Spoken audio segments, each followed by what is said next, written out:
Hello, this is Matt Young, your middle school and high school principal, and I want to provide you with information regarding your student's PSAT score.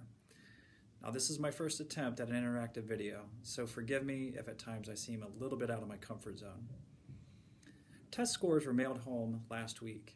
If you have that report available, now is a good time to get it, as I want to spend the next several minutes exploring the meaning of the information on the sheet and what your next steps should be. I am the parent of high school students myself. My 11th grader took the PSAT this fall, and we recently sat down and reviewed the information you are about to receive. Hopefully, it is not too overwhelming. So if you have everything ready, it's time to begin.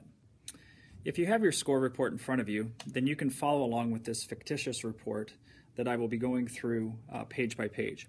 The first thing you want to verify is the student name in the upper left-hand corner. We want to make sure that that's accurate. Sometimes during the registration process, students do not bubble properly, and this leads to an error in the name. Once you create a College Board account for your child, this can be edited in the student profile. We also want to verify that the grade level is accurate. So if your child is a 9th grader, it should say 9th grade in this particular location. If you scroll down to the bottom of the page, then you can see how you can go in and access your student's full online report. And that is located at studentscores.collegeboard.org. And there's a specific access code that's in this particular box that you're going to need to use in order to bring up that report. Now please note that you're going to have to register with the College Board, so if you haven't done so, you'll have to set up an account for your child. If you turn to page 2, you will see scores at the top of the page that shows how your student did on this particular administration of the PSAT. On the left side, you're going to see scores for evidence-based reading and writing. Now, this student scored a 430, and if you look below, you will see that a score of 460 is required to hit the college readiness benchmark. That means this student, as an 11th grader, is not quite on track to be ready for college in this particular area. So some intervention is going to have to be done between now and the time this student takes the SAT or the ACT in hopes of going to college. They also finished in the 31st percentile.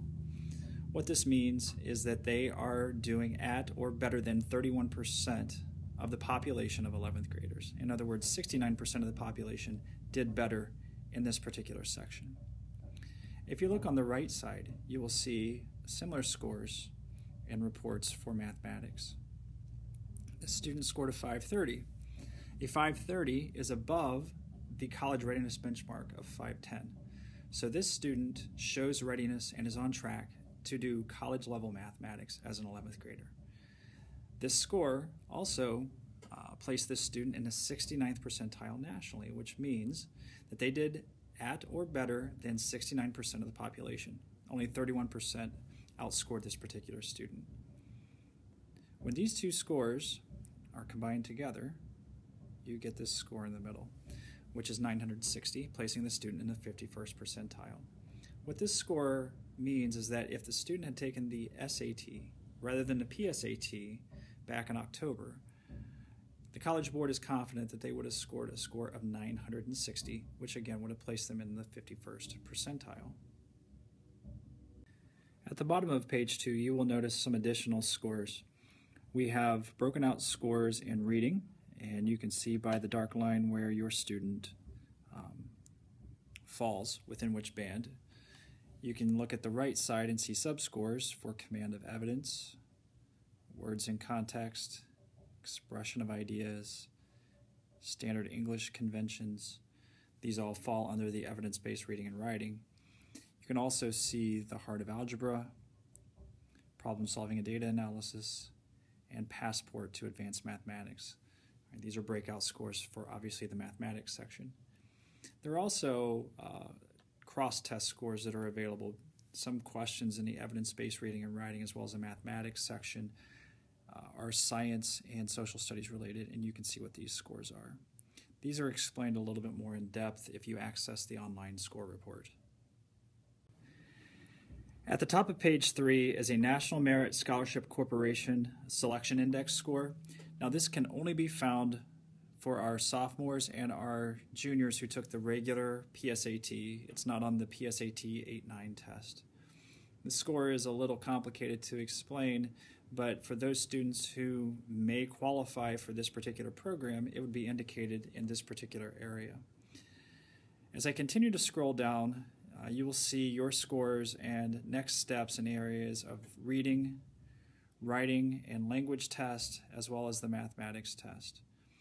On the left side, you see what your student is able to do very well, and that's listed in these particular areas. On the right side, you see what your student can do to improve their skills by focusing on certain areas and skills that can help them increase their reading, their writing and language, and their mathematics test score.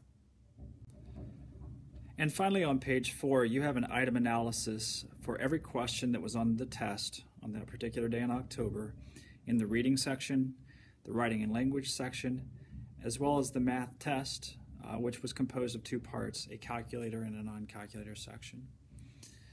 You can see the questions are listed in the first column. The correct answer is in the second column. The third column shows your student's answer.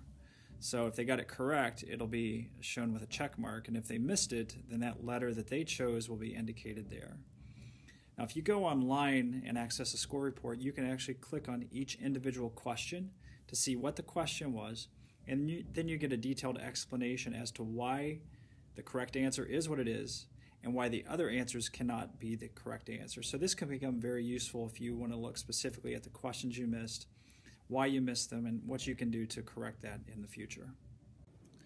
Although we have spent some time going over your paper score report, when you view your online scores, you will get summaries of your performance on each test and content area in greater detail.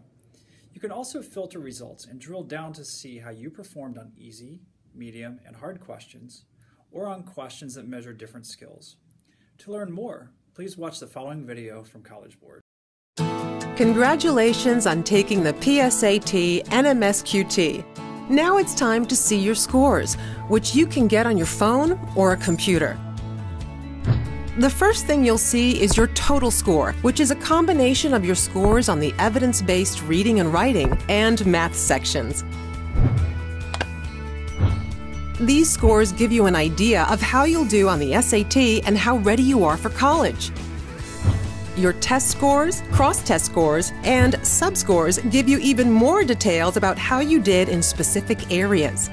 Scores in green show your strengths. Scores in yellow and red help you understand where you need to improve. Go to Skills Insight to dig even deeper and see what your scores say about your skills and how you can develop them further. Thinking about your scores and making a plan to improve are important steps towards college.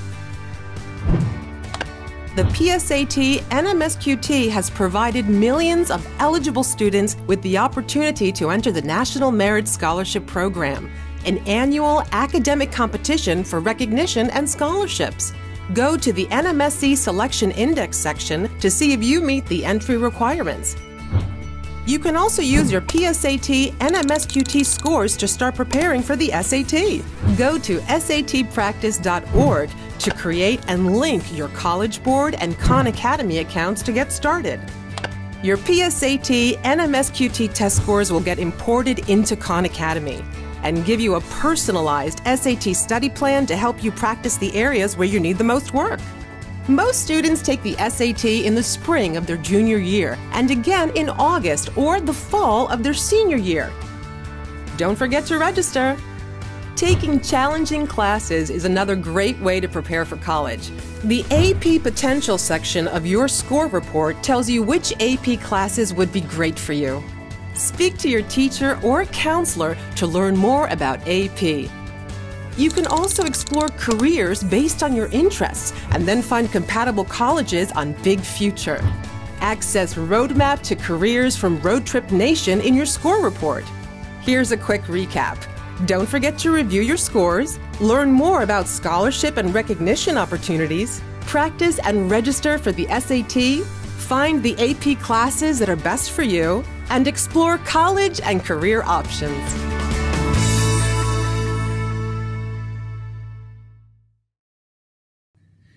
Now that you have done a quick review of the score report, what are the next steps for your student? By taking the PSAT, you now have access to Khan Academy. By merging your students' performance with Khan Academy's services, students can receive customized intervention based on their unique scores. They also have access to practice tests and other tutorials. According to the College Board, 20 hours on Khan Academy is associated with a 115-point score increase on the PSAT or SAT. This also has benefits for improving ACT, AP, and state test scores. The following video provides an introduction for getting you started with Khan Academy. Do you know that once you receive your PSAT and MSQT test results, you get immediate access to free personalized practice for the SAT in the areas where you need the most help? Just follow these 3 simple steps. Step 1. Go to satpractice.org to create an account on Khan Academy or sign into your existing account. Step 2. Choose to link your College Board and Khan Academy accounts. Step 3. Create a College Board account or sign into your existing account and click Send to send your scores. Now you're all set to get personalized practice based on your test results. It's so easy. So sign up, link up, get practicing. Good luck!